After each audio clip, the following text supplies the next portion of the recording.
नमस्कार, आप सभी का स्वागत करता हूं अपने YouTube चैनल सुरेंद्र सिंह बोरा में। बहुत सारे साथियों का मेरे पास कमेंट आ रहा है कि ब्रिज कोर्स सुप्रीम कोर्ट सुनवाई का क्या हुआ, क्या अपडेट आया। जैसा कि आप सभी लोगों को बता दिया था मैंने अपने वीडियो के माध्यम से, और अपनी मनोदशा को भी उस वीडियो में मैंने आप लोगों के साथ शेयर किया था। तो तमाम साथियों का मेरे पास कमेंट है कि अगर आपको स्पष्ट जानकारी नहीं होती है तो वीडियो मत बनाओ। तो पहली चीज मैं आप लोगों से ये क्लियर कर देना चाहता हूं कि देखिए, हर चीज की मुझे स्पष्ट जानकारी होती है तभी मैं उसका वीडियो बनाता हूं, क्योंकि डायरेक्टली जो है कि उस केस को हम ही हैंडल कर रहे हैं, हम उस केस के साथ डायरेक्ट जुड़े हुए हैं। आप एडवोकेट से भी पता कर सकते हैं और किसी अन्य के माध्यम से भी आप लोग पता कर सकते हैं कि हम डायरेक्ट उस केस से जुड़े हुए हैं और उस केस की जितनी भी मॉनिटरिंग होती है हम ही लोग करते हैं। तो आपको जो लोग मुझे ये दे रहे हैं कि आप लोग ऐसा वैसा, और एक और बात जो मैं बता देता हूं कि अगर ब्रिज कोर्स को कोई कोर्ट तक लेके गया है तो वो मैं हूं और सुरेंद्र सिंह राणा जी हैं, हमारी टीम है। कि हम जो है कि ब्रिज कोर्स के अगर हक की लड़ाई देश में किसी ने उठाई है तो वो उत्तराखंड से उठी है, और उत्तराखंड में लीगल जो बातें रखी, प्लेटफॉर्म पर रखी ये यूट्यूब के माध्यम से, या ताकि दूर दराज के लोगों तक जाए, तो ये जो है कि मैंने रखी। और मेरे वीडियो के माध्यम से ही हम लोगों ने पूरे देश के विभिन्न राज्यों के लोगों को अपने साथ कनेक्ट किया।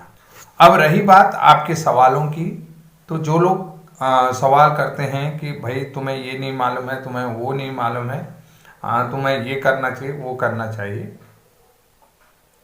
जब स्पेशली आप किसी इस तरीके के मैटर पर, सिविल मैटर हों, जो भी हों, सिविल सर्विस मैटर्स हों, तो इन केसों में जाओगे तो आप लोगों को वास्तव में धीरे धीरे सारी चीज़ें समझ में आ जाएंगी कि वास्तव में हकीकत क्या होती है करके। क्योंकि दूसरे की बातें जो है कि बड़ी आसान लगती हैं। फिर दूसरी बात है, आप लोग चाहते हैं कि मैं आपको सफाई भी दूं, स्पष्टीकरण भी दूं। भाई मैं आपको स्पष्टीकरण क्यों दूं, किस बात के लिए दूं, किस बात के लिए स्पष्टीकरण दूं? पहली चीज है कि मैं आप लोगों को सफाई दूं, स्पष्टीकरण दूं कि आप लोग तो जो है कि ये करना चाह रहे थे, वो करना, मैं मुझे किस बात का स्पष्टीकरण देना है आपको, ये बताओ। मैं ना आपसे पैसे खा रहा हूं, ना आपसे मैं कोई पैसे मांग रहा हूं, या ना मैंने आपके कोई पैसे खा करके कहीं दूसरी चीज को जोड़ दी हो। तो इस तरीके से जो आप मुझसे स्पष्टीकरण मांग रहे हैं, तो आप स्पष्टीकरण मांगने वाले हैं कौन? आपने कुछ दिया है तो बताओ। कई लोग कहते हैं कि उन्होंने कहा ये लोग चंदा इकट्ठा करेंगे, ये करेंगे, फलाना करेंगे, ढिसकाना करेंगे। तो भाई हमारी ऐसी नीयत नहीं है।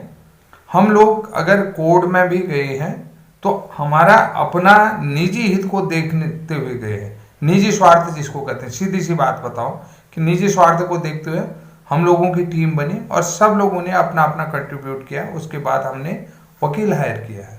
वकील हायर करने के बाद जो है कि इस हक को आगे तक लड़ाई लेके गए हैं। 6 साल हो गए, 1 नहीं 2 नहीं 6 साल।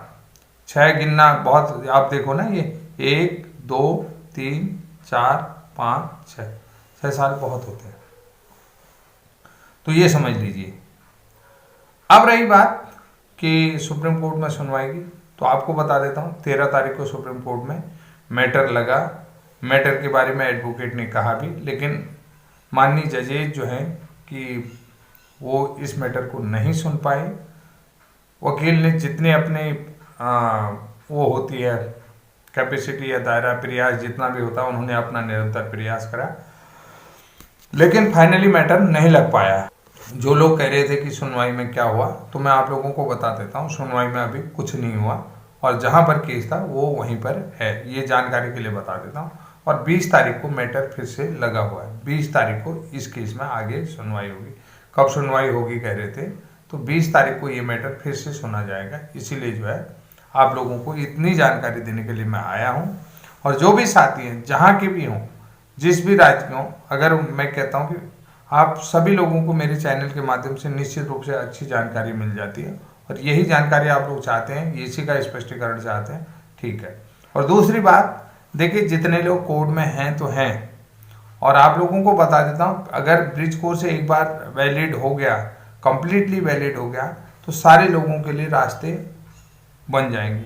क्योंकि आने वाले समय में आप लोगों को बता देता हूँ कि डीएलएड बंद होने वाला है और जो है बीएड ही रह जाएगा एकमात्र एनसीटी की शिक्षा वाला जो प्रशिक्षण है, शिक्षक शिक्षा प्रशिक्षण में बीएड ही रह जाएगा, चाहे वो बीएलएड हो, 4 ईयर इंटीग्रेटेड आईटीईपी प्रोग्राम हो या 2 ईयर हो। आप एनईपी 2020 के अनुसार सारे प्रोग्रामों को देख सकते हो कि जो 2030 के बाद पूरी तरीके से यहाँ पर वैलिड हो जाएंगे। तो साथियों, ये महत्वपूर्ण जानकारी आप लोगों के लिए है और इसी के बारे में आज मैं बताने आया था। तो आज के लिए इतना ही, तब तक के लिए जय हिंद, जय उत्तराखंड।